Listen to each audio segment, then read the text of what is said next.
دوستو ہم پاکستان کے مشہور شہروں کی سیریز میں پشاور کے متعلق ڈسکس کر رہے تھے۔ اس ویڈیو میں ہم پشاور کی مکمل تاریخ کے بارے میں بات کریں گے۔ اگر آپ نے پہلا حصہ نہیں دیکھا تو لنک ڈسکرپشن میں دیا گیا ہے، وہاں سے جا کر دیکھ لیں۔ ویڈیو طویل ہو جاتی، اس لیے ہم نے اس ویڈیو کے 2 حصے بنائے ہیں۔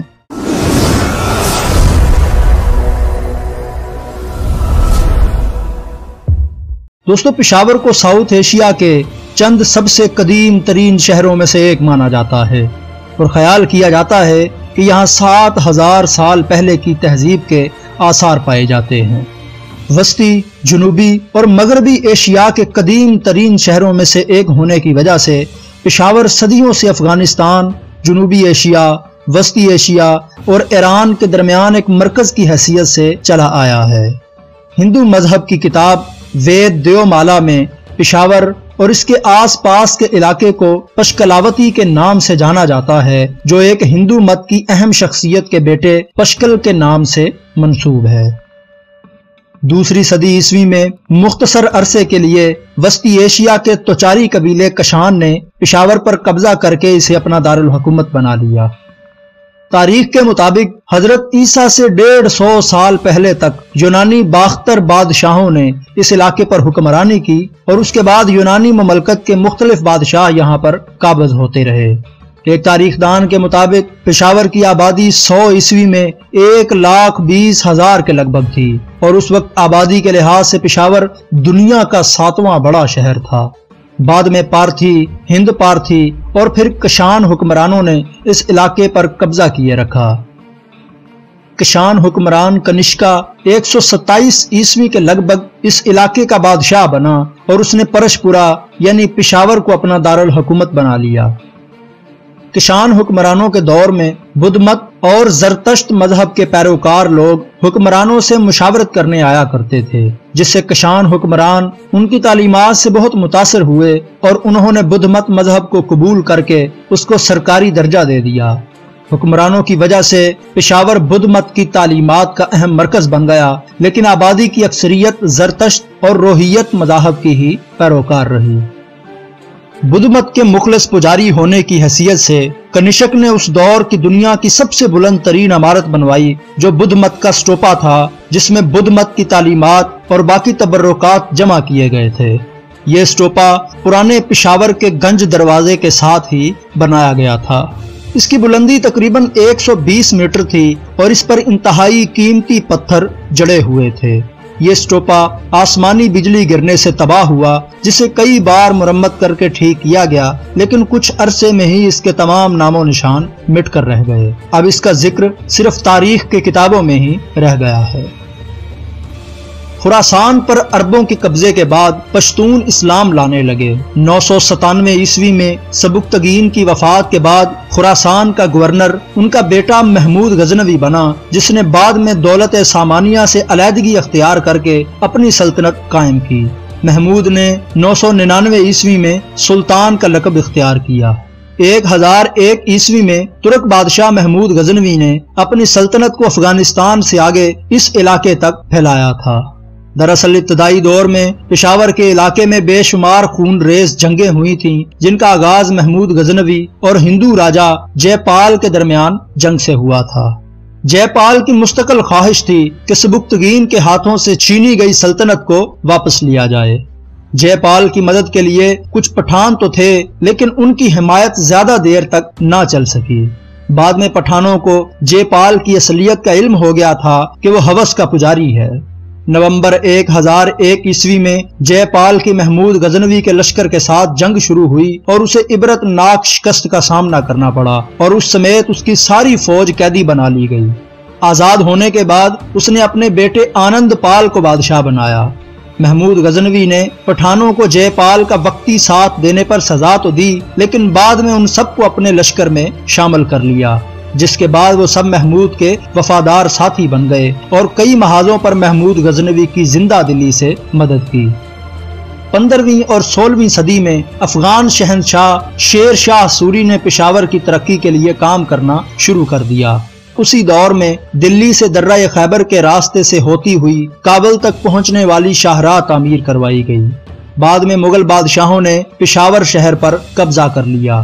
مغل بادشاہت کا بانی بابر موجودہ ازبکستان سے ہوتا ہوا پشاور پہنچا تھا اور 1503 میں وہاں قلعہ نئے سرے سے تعمیر کیا گیا۔ بابر کے پوتے اکبر بادشاہ نے اس شہر کا نام پرشپورہ سے پشاور رکھ دیا، جس کا مطلب ہے سرحد پر واقع جگہ۔ دنیا بھر سے مسلمان صوفیاء، مشائخ، اساتذہ، معمار، سائنسدان، سپاہی اور تاجر غول در غول جنوبی ایشیا کی اسلامی سلطنت میں پہنچے۔ مغربی ایران کی طرح یہاں بھی شجرکاری اور باغات اگانے کے مہم کی وجہ سے یہ شہر پھولوں کا شہر قرار پایا۔ خوشحال خان خٹک جو مشہور افغان پشتون شاعر تھے، پشاور کے نزدیک ہی پیدا ہوئے تھے اور ان کی زیادہ تر زندگی پشاور سے ہی وابستہ رہی۔ افغان آزادی کی حمایت کرنے کی وجہ سے خوشحال خان خٹک مغل بادشاہوں کے لیے مستقل درد سر بنے رہے۔ 18ویں صدی عیسوی میں جب یہاں پر مغلوں کے زوال کے بعد ناصر شاہ کی حکومت قائم تھی، پشاور پر ایران نے قبضہ کر لیا۔ 1747 میں پشاور کو افغان درانی سلطنت کا حصہ بنا دیا گیا تھا، جس پر احمد شاہ درانی نے حکومت کی تھی۔ 1776 میں احمد شاہ درانی کے بیٹے تیمور شاہ درانی نے پشاور کو اپنا سرمائی دارالحکومت بنایا اور بالا حصار کا قلعہ افغان بادشاہوں کی قیام گاہ بن گیا۔ پشاور پر مختصر عرصے کے لیے مرہٹوں نے بھی قبضہ کیا تھا، لیکن بعد میں افغان درانیوں کے ایک بڑے لشکر نے پشاور پر دوبارہ قبضہ کر لیا۔ 1812 میں پشاور پر افغانستان کا قبضہ ہوا، لیکن بہت جلد سکھوں نے حملہ کر کے اسے اپنی سلطنت میں شامل کر لیا۔ 1818 میں مہاراجہ رنجیت سنگھ نے یہاں کا دورہ کیا اور 1834 میں اسے سکھ ریاست میں شامل کر لیا، جس کے بعد اس شہر کے زوال کا دور شروع ہوا۔ مغل سلطنت کے بہت سے مشہور باغات تباہ کر دیے گئے۔ سکھوں کے نمائندے کے طور پر ایک اطالوی باشندے آویتا بائل کو اس علاقے کی حکمرانی دے دی گئی۔ اس کے دور کو پھانسیوں اور سولیوں کا دور بھی کہا جاتا ہے۔ اسی دور میں پشاور کی مشہور مسجد مہابت خان کو شہید کر دیا گیا۔ سکھوں کی حکمرانی 1849 میں اس وقت ختم ہوئی جب مہاراجہ رنجیت سنگھ کی وفات کے بعد ایسٹ انڈیا کمپنی نے سکھوں سے لڑی گئی دوسری جنگ میں فتح حاصل کی تھی۔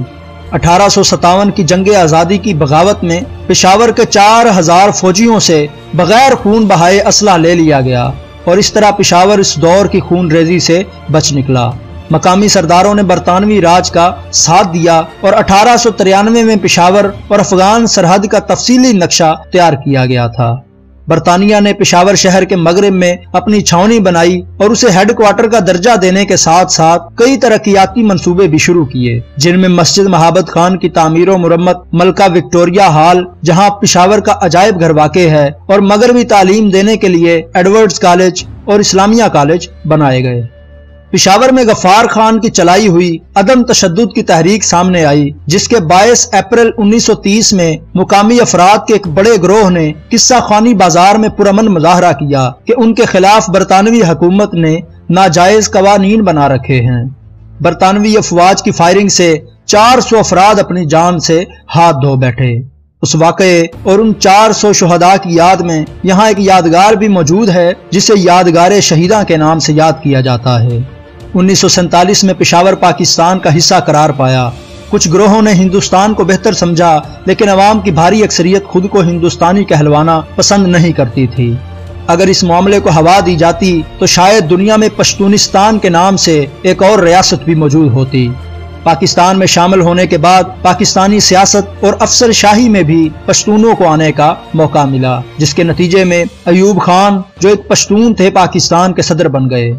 پختونخوا ملت پارٹی نے پاکستان اور افغانستان سے علیحدگی کی باتیں جاری رکھیں، جس وجہ سے پاکستان اور افغانستان کے تعلقات میں کافی دراڑیں پڑ گئیں۔ 1950 کے بعد تک پشاور دیواروں کے بیچ گھرا ہوا شہر تھا، جس کے 16 دروازے تھے۔ ان دروازوں میں سے کابلی دروازہ سب سے زیادہ مشہور تھا۔ وقت کے ساتھ شہری آبادی تیزی سے بڑھنے کی وجہ سے آلودگی میں بہت اضافہ ہوتا رہا۔ افغان سرحد پر ہونے کی وجہ سے پشاور میں بہت بڑی تعداد میں ٹریفک بھی آتی تھی۔ 1980 میں افغان جنگ کی وجہ سے پشاور CIA، ISI، روسی اور امریکی جاسوسوں کا مرکز بھی رہا ہے۔ 1988 کے انتخابات کے دوران تقریباً 1 لاکھ مہاجرین یہاں آباد تھے اور غیر رجسٹرڈ مہاجرین کی تعداد لاکھوں میں تھی۔ آج بھی بہت سے افغانی مہاجر اس شہر میں غیر قانونی طور پر آباد ہیں، لیکن حکومت پاکستان فراخ دلی کا ثبوت دیتے ہوئے کوئی بھی کارروائی کرنے سے گریزاں ہے۔ ان بیچارے افغان پناہ گزینوں پر اکثر دہشت گرد حملوں میں ملوث ہونے کے الزامات بھی لگتے رہے ہیں۔ غیر رجسٹرڈ افغان مہاجرین جن کے پاس کوئی بھی شناختی دستاویزات نہیں تھیں، ان کی اب افغانستان میں کوئی سرکاری حیثیت نہیں ہے۔ بہت سے افغان مہاجرین نے پاکستانی شہریت حاصل کر لی ہے اور اب وہ مستقل طور پر یہیں پر رہائش پذیر ہیں۔ دوستو، میں امید کرتا ہوں آپ کو یہ ویڈیو پسند آئی ہوگی۔ اگر پسند آئی ہو تو لائک اور شیئر ضرور کیجئے گا۔ اگر آپ ہمارے چینل پر نئے ہیں تو سبسکرائب کر لیں، کیونکہ ہم آپ کے لیے اس طرح کی ویڈیوز لاتے رہتے ہیں۔ اس کے ساتھ ہی نوید احمد فسانہ کو اجازت دیجیے۔ خدا حافظ۔